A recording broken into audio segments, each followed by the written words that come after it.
Assalamualaikum warahmatullahi wabarakatuh. Halo teman-teman, kali ini kami dari kelompok 3 akan sedikit menjelaskan mengenai hukum berdagang sesuai dengan ajaran Islam. Sebelumnya, perkenalkan nama saya Hasya Sintia Basari Putri, NIM 19.12138. Saya akan sedikit menjelaskan mengenai hukum berdagang dalam Islam. Berdagang sendiri adalah salah satu mata pencaharian yang sudah lama ada di dunia. Bahkan sejak zaman Nabi, meski dulu aktivitas berdagang sempat dipandang sebelah mata, namun kenyataannya sekarang banyak yang mulai tertarik menjadi seorang pengusaha. Saat ini sudah banyak orang yang memilih berdagang atau berwirausaha untuk menjual barang ataupun jasa. Dalam Islam, Rasulullah sendiri mengajarkan jika berdagang tidaklah harus memiliki banyak untung, akan tetapi bisa membuat para pelanggan merasa puas. Dalam Islam, berdagang adalah salah satu jalan untuk membuka dan mencari rezeki terbaik yang paling luas. Seorang muslim yang berdagang sesuai syariat agama Islam maka akan mendapatkan berkah dari Allah Subhanahu wa Ta'ala. Sesuai dari hadis Rasulullah, sesungguhnya sebaik-baik penghasilan ialah penghasilan para pedagang yang mana apabila berbicara tidak berbohong, apabila diberi amanah tidak khianat, apabila berjanji tidak mengingkarinya, apabila membeli tidak mencela, apabila menjual tidak berlebihan dan menaikkan harga, apabila berhutang tidak menunda-nunda pelunasan, apabila berjanji tidak mengingkarinya, apabila membeli tidak mencela, apabila menjual tidak berlebihan dan menaikkan harga, apabila berhutang tidak menunda-nunda pelunasan, dan apabila menagih hutang tidak memperberat orang yang kesulitan. Diriwayatkan oleh Al-Baihaqi. Tentang dagang di dalam Al-Quran dengan jelas disebutkan bahwa dagang atau perniagaan merupakan jalan yang diperintahkan oleh Allah untuk menghindari manusia dari jalan yang batil atau curang, seperti hukum mengurangi timbangan. Ajaran Islam telah menghalalkan umatnya untuk melakukan aktivitas jual beli atau berniaga. Hal itu sesuai dalam firman Allah Subhanahu wa Ta'ala dalam Al-Quran surah Al-Baqarah ayat 275 yang berbunyi, dan Allah telah menghalalkan jual beli. Bahkan Rasulullah SAW adalah seorang saudagar yang sangat terpandang pada zamannya. Sejak muda, Nabi Muhammad dikenal sebagai seorang pedagang yang jujur. Etika berdagang para saudagar muslim yang mengelilingi dunia beberapa abad silam telah menarik perhatian penduduk bumi untuk memeluk Islam. Bahkan Islam masuk ke Indonesia pun salah satunya melalui jalur perdagangan. Penduduk Indonesia pada zaman itu terpesona dengan adab perdagangan yang dipegang teguh oleh para saudagar muslim. Sebagaimana kita tahu bahwa hukum dasar jual beli adalah mubah, jual beli menjadi terlarang sehingga menjadi haram disebabkan adanya ilah yang membuatnya menjadi haram, seperti sebab adanya unsur menipu, menyembunyikan cacat, dan lain sebagainya. Rukun dan syarat jual beli dalam Islam. Jual beli dalam Islam memiliki 3 rukun. Yang pertama, al-ahid, yaitu orang yang melakukan transaksi atau seorang penjual dan seorang pembeli. Rukun yang kedua adalah al-ahdu, merupakan proses transaksi. Dan rukun yang ketiga adalah al-mahud alaihi, yaitu merupakan objek transaksi yang berupa barang maupun uang. Syarat jual beli dalam Islam. Yang pertama yaitu al-ahid. Penjual dan pembeli haruslah seorang yang merdeka, berakal atau tidak gila, dan balik atau mumayyiz, yaitu orang yang sudah dapat membedakan mana baik dan buruk, najis dan suci, kemudian yang mengerti hitungan harga. Syarat yang kedua yaitu penjual dan pembeli harus saling ridho dan tidak ada unsur keterpaksaan dari salah satu pihak. Allah berfirman, "Hai orang-orang yang beriman, janganlah kamu saling memakan harta sesamamu dengan jalan yang batil, kecuali dengan jalan perniagaan yang berlaku dengan suka sama suka di antara kamu." Quran Surat An-Nisa ayat 29. Rasulullah bersabda, "Sesungguhnya jual beli itu harus dilakukan dengan sukarela." Hadis riwayat Majah nomor 2185 dan Ibnu Hibban nomor 4967.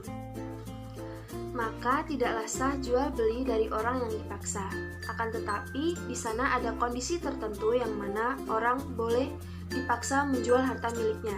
Seperti, bila seorang memiliki hutang kepada pihak lain dan sengaja tidak mau membayarnya, maka pihak yang berwenang boleh memaksa orang tersebut untuk menjual hartanya lalu membayarkan hutangnya.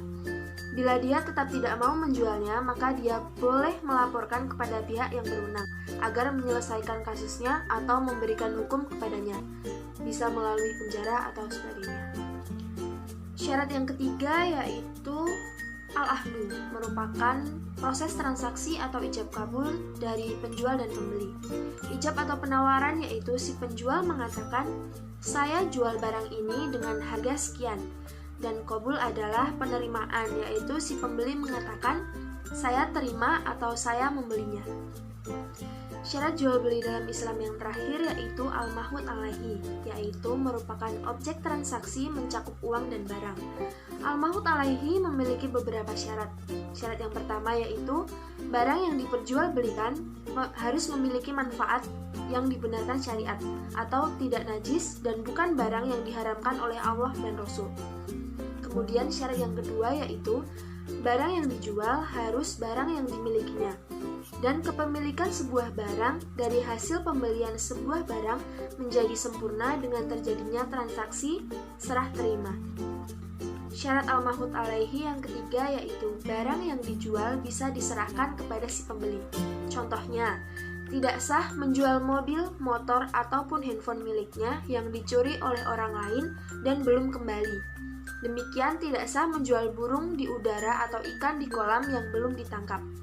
Kemudian syarat dari al-mahud alaihi yang terakhir yaitu barang yang diperjualbelikan dan harganya harus diketahui oleh pembeli dan penjual. Jual beli dalam Islam. Jual beli dapat ditinjau dari beberapa segi. Ditinjau dari segi hukumnya, jual beli ada dua macam. Yang pertama, jual beli yang sah menurut hukum dan jual beli yang tidak sah menurut hukum dari segi objek jual beli dan segi pelaku jual beli. Yang kedua, ditinjau dari segi benda yang dijadikan objek jual beli. Dapat dikemukakan pendapat Imam Taqiyuddin bahwa jual beli dibagi menjadi 3 bentuk. Yang pertama, jual beli benda yang kelihatan. Jual beli benda yang kelihatan wujudnya ialah pada waktu melakukan akad jual beli benda atau barang yang diperjualbelikan tersebut ada di tempat akad. Yang kedua, jual beli benda yang hanya disebutkan sifat-sifatnya dalam janji. Jual beli benda yang hanya disebutkan sifat-sifatnya dalam perjanjian ialah jual beli salam atau pesanan menurut kebiasaan para pedagang. Salam adalah untuk jual beli tidak tunai atau kontan. Yang ketiga, jual beli benda yang tidak sah. Jual beli benda yang tidak sah tidak ada serta tidak dapat dilihat ialah jual beli yang dilarang oleh agama Islam karena barangnya tidak tentu atau masih gelap sehingga dikhawatirkan barang tersebut diperoleh dari curian atau titipan yang dapat menimbulkan kerugian salah satu pihak. Di sini saya akan menjelaskan tentang strategi berdagang menurut Islam. Pemasaran adalah suatu aktivitas yang sangat berkaitan dengan perdagangan. Jika kita meneladani dari Rasulullah SAW di saat berdagang, beliau itu sangat menjunjung tinggi etika dan adab berdagang itu dengan luar biasa sekali. Etika dan adab berdagang itu yang mana saat ini kita yakini sebagai strategi berdagang menurut Islam. Oleh karena itu, dari hadis-hadis Rasulullah SAW ada beberapa adab saat berdagang yang harus dijunjung tinggi dan dimiliki oleh seorang pedagang muslim. Di antaranya yang pertama, tidak menjual suatu yang haram. Bagaimana kita ketahui bersama-sama bahwa seorang muslim itu tidak boleh memakan barang-barang yang haram. Jika kita menjual suatu yang haram, maka barang-barang yang nanti akan dihasilkan itu akan bersifat haram pula. Kemudian yang kedua adalah tidak melakukan sistem perdagangan yang terlarang. Dikatakan bahwa janganlah kamu menjual sesuatu yang bukan engkau miliki. Hadis riwayat Ahmad, Abu Daud, dan An-Nasa'i. Kita juga tidak boleh menjual sesuatu yang kita sendiri tidak tahu asal-usulnya dari mana. Kemudian yang ketiga itu adalah tidak membiasakan bersumpah di saat berdagang. Rasulullah Shallallahu Alaihi Wasallam bersabda, janganlah kalian banyak bersumpah ketika berdagang, sebab cara itu melariskan dagangan lalu menghilangkan keberkahannya. Hadis riwayat Muslim. Termasuk kita juga tidak boleh berbohong kepada pembeli. Kita harus berkata jujur tentang kondisi barang yang kita jual seperti apa. Kemudian yang keempat adalah tidak boleh memakan dan memonopoli barang dagangan tertentu. Rasulullah Shallallahu Alaihi Wasallam bersabda, tidaklah seorang menimbun barang melainkan perilaku orang-orang yang maksiat. Hadis riwayat Muslim. Kemudian ada 4 tips strategi dagang ala Rasulullah Shallallahu Alaihi Wasallam yang perlu kita ketahui. Yang pertama adalah bersikap jujur, yang kedua adalah ikhlas dan profesional, yang ketiga adalah menghormati pelanggan, dan yang keempat adalah membedakan jenis barang dagangan. Tiap yang hidup di muka bumi ini memiliki peraturan atau cara yang baik agar teratur sebagaimana mestinya. Sama halnya dengan jual beli. Memiliki adab atau budi pekerti yang baik antara penjual maupun pembeli. Rasulullah Shallallahu Alaihi Wasallam mengajarkan umatnya untuk berdagang dengan menjunjung tinggi etika Islam. Adapun adab-adab jual beli dalam Islam. Di antaranya itu pertama, jujur atau terbuka atau transparan. Ketika kita berbisnis, maka kita harus terbuka atau jujur atas apa yang kita perjualbelikan. Transparan atau sikap terbuka adalah salah satu cara penjual agar pembeli mengetahui kekurangan dan kelebihan barang yang dibeli, sehingga tidak ada rasa tertipu atau menyesal dalam membeli barang yang dijual.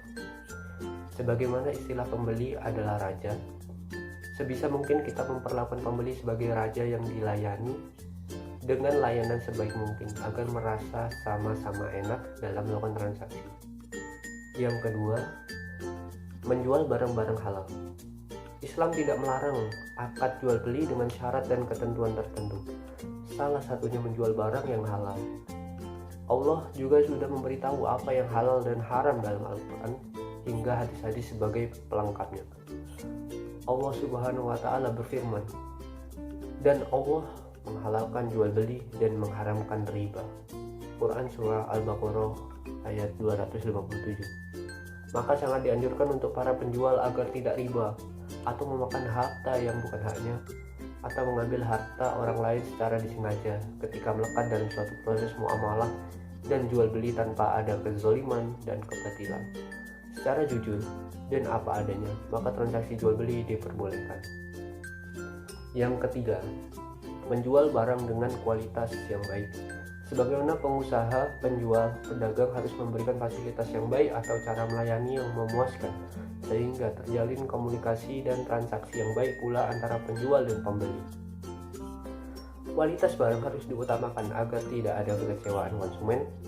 Maka ketika transaksi penjualan, jangan hanya memberi informasi yang bagus tentang barang yang ia jual, namun penjual juga harus transparan atas barang yang dijualnya, bertujuan supaya tidak ada yang terzolimi. Allah berfirman, dan semua wajah tertunduk di hadapan yang maha hidup lagi maha berdiri sendiri, dan sungguh merugi orang yang berbuat kezaliman. Quran Surah Toha ayat 111.